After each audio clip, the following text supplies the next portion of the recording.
नमस्कार मित्रों, मैं हूं राकेश अचल और आप देख रहे हैं चक्षुदर्शी का एक खास प्रोग्राम। आज के प्रोग्राम में मैं बात करूंगा पश्चिम बंगाल की भारतीय जनता पार्टी की, आरएसएस की, क्योंकि अब इस समय बात करने के लिए इसके अलावा कोई मुद्दा देश में बचा नहीं है। औरंगजेब पुराने हो गए हैं, उनकी कब्र खुदेगी या नहीं खुदेगी ये आने वाले दिनों में तय होगा। लेकिन महत्वपूर्ण बात यह है कि भारतीय जनता पार्टी अब हमारे अप्रैल के पहले हफ्ते में 45 साल की हो रही है।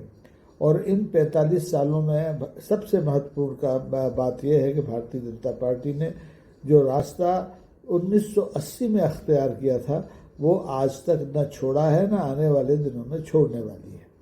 अब आप देख रहे हैं कि इस समय चर्चा में यह है कि भारतीय जनता पार्टी का नया अध्यक्ष कौन होगा, राष्ट्रीय अध्यक्ष कौन होगा, क्या भारतीय जनता पार्टी की जो केंद्र की सरकार है उसमें नेतृत्व परिवर्तन होगा कि नहीं होगा।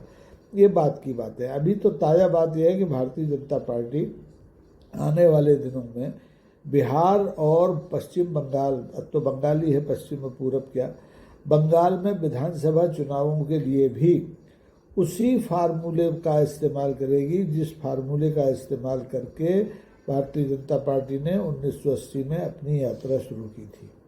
आप सब जानते हैं कि भारतीय जनता पार्टी के विकास में, भारतीय जनता पार्टी के विस्तार में जो सबसे महत्वपूर्ण मुद्दा था वो मंदिर था, राम मंदिर। और इस राम मंदिर के कारण ही भारतीय जनता पार्टी 2014 में केंद्र की सत्ता में आई, और एक बार नहीं 2019 में भी आई और 2024 में भी आई। 24 में हालांकि बहुत कमज़ोर स्थिति में आई, लेकिन भारतीय जनता पार्टी ने इतनी उठापटक के बावजूद अपना मंदिर प्रेम नहीं छोड़ा है। पहले उसका प्रेम राम मंदिर से था। तो भारतीय जनता पार्टी में आपने देखा कि अपने जन्म के 12 साल बाद उत्तर प्रदेश में बाबरी मस्जिद को ढहा दिया। फिर सुप्रीम कोर्ट में लड़ते लड़ते जब उसकी स्थिति अच्छी हो गई तो अपने हिसाब का फैसला भी पा लिया और वहाँ राम मंदिर भी बना लिया, प्राण प्रतिष्ठा भी हो गई। बावजूद इसके कि उत्तर प्रदेश विधानसभा के चुनाव में भारतीय जनता पार्टी को भारी झटका भी लगा, राम मंदिर की भीतर रामलला के आने के बाद भी, लेकिन भारतीय जनता पार्टी ने अपना मंदिर प्रेम छोड़ा नहीं, त्यागा नहीं, क्योंकि उसे उम्मीद है कि अंततोगत्वा मंदिर ही भारतीय जनता पार्टी की नाव को, चुनावी नाव को बेहतरनी से पार लगवा सकता है। बाकी दीगर जो मुद्दे हैं वो तो आते जाते रहते हैं। बेरोजगारी का मुद्दा है, अर्थव्यवस्था का मुद्दा है, विदेश नीति का मुद्दा है। इन मुद्दों को लेकर के भारतीय जनता पार्टी बहुत गंभीर नहीं है, और गंभीर है तो सिर्फ इतनी कि वो 3 घंटे का एक पॉडकास्ट करा सकती है अपने नेताओं के जरिए, जिसे अब आजकल लोग मजाक में पेड कास्ट कह रहे हैं। जैसे अखबारों में पेड न्यूज होती है, ऐसे अब पॉडकास्ट में पेड कास्ट होने लगा है। तो बहरहाल वो पॉडकास्ट अलग मुद्दा है। असली बात है कि क्या भारतीय जनता पार्टी मंदिरों के मोह से बाहर निकल पाएगी या नहीं। लेकिन मुझे लगता है कि हाल के दिनों में भारतीय जनता पार्टी के अलग अलग नेताओं ने जो बयानात दिए हैं उससे साफ जाहिर है कि भारतीय जनता पार्टी का मंदिर प्रेम ना अभी समाप्त हुआ है, ना आने वाले दिनों में समाप्त होगा।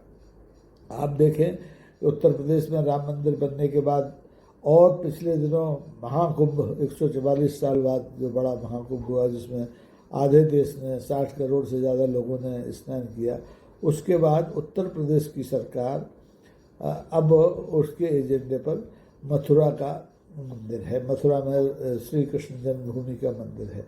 वहाँ भी लगभग वैसा ही विवाद है जैसा कि विवाद बनारस में है।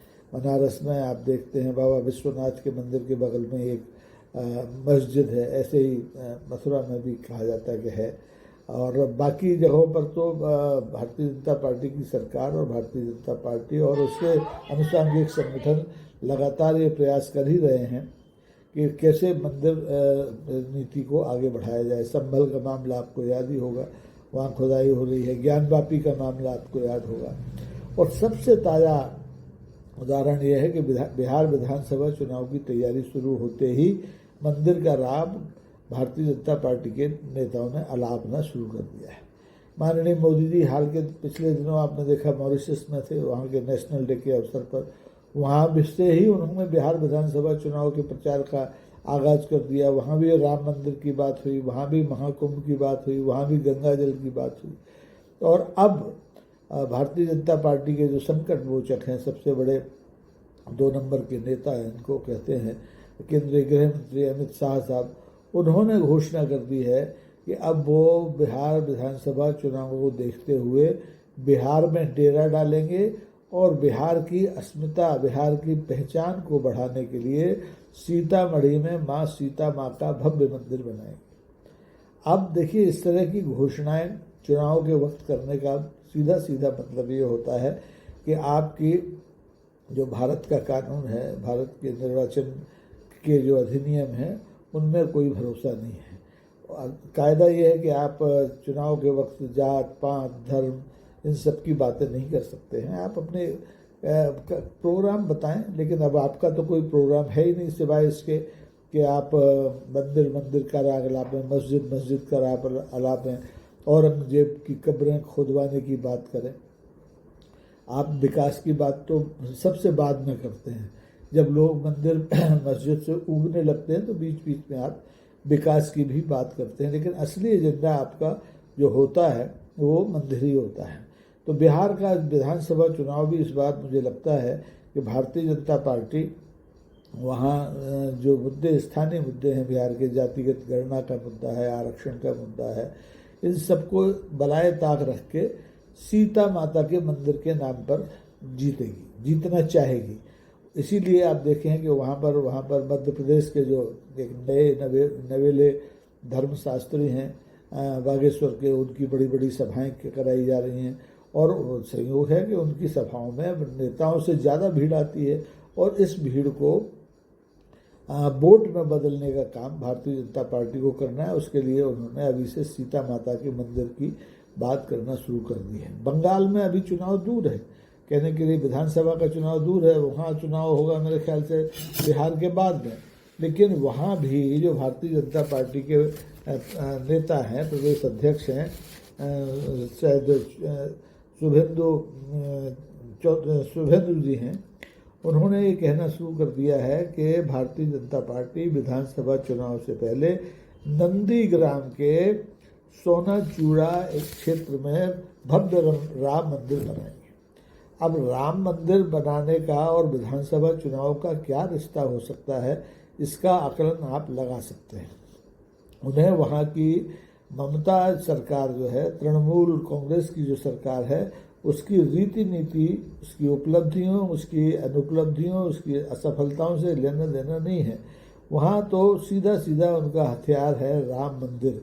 जैसा राम मंदिर अयोध्या में बन गया है, वैसा ही उसकी अनुकृति वो नंदीग्राम में बनाना चाहते हैं। क्योंकि भारतीय जनता पार्टी पिछले 10 साल से, बल्कि मैं तो कहूँगा कि पिछले 45 साल से बंगाल को जीतने का सपना देख रही है, लेकिन नहीं जीत पाई। पहले वहाँ वामपंथी का भी